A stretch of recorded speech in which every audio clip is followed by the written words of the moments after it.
के मुताबिक सजा मिलते हुए। अल्लाह का बनाया हुआ वक्त गोल नहीं है, उलझा हुआ नहीं है, रैंडम नहीं है।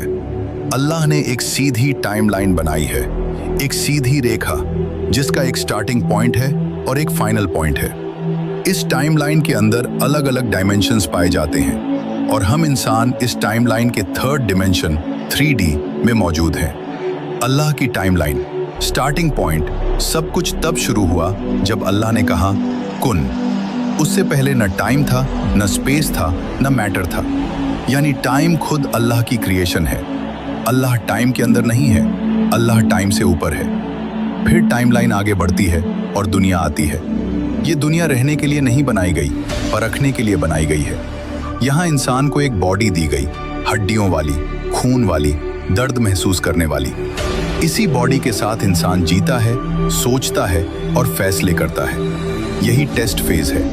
फिर टाइमलाइन पर एक ऐसा पॉइंट आता है जिससे कोई भाग नहीं सकता, मौत। लेकिन सुनो, मौत अंत नहीं है, मौत सिर्फ ट्रांजिशन है। बॉडी यहीं रह जाती है और रूह टाइमलाइन पर आगे बढ़ जाती है।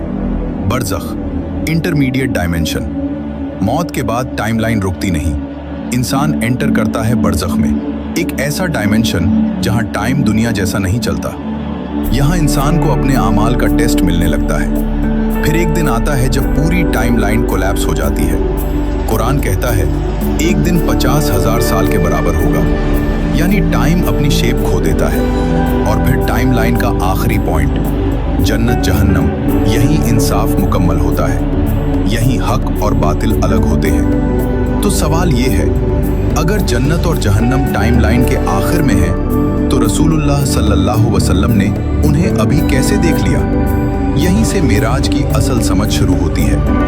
अल्लाह ने रसूलुल्लाह सल्लल्लाहु अलैहि वसल्लम को क्यों बुलाया?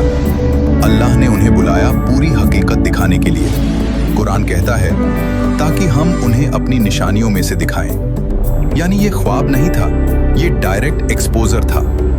अल्लाह ने उन्हें उसी टाइमलाइन में आगे ले जाकर दिखाया जहां फ्यूचर प्रेजेंट बन जाता है। अल्लाह के लिए पास्ट, प्रेजेंट, फ्यूचर सब एक जैसे हैं। उन्होंने जहन्नम देखी, लोगों को उनके आमाल के मुताबिक सजा मिलते हुए देखा। उन्होंने देखा जुल्म का अंजाम, झूठ का अंजाम, हराम का अंजाम। और उन्होंने जन्नत देखी, सुकून, रहमत,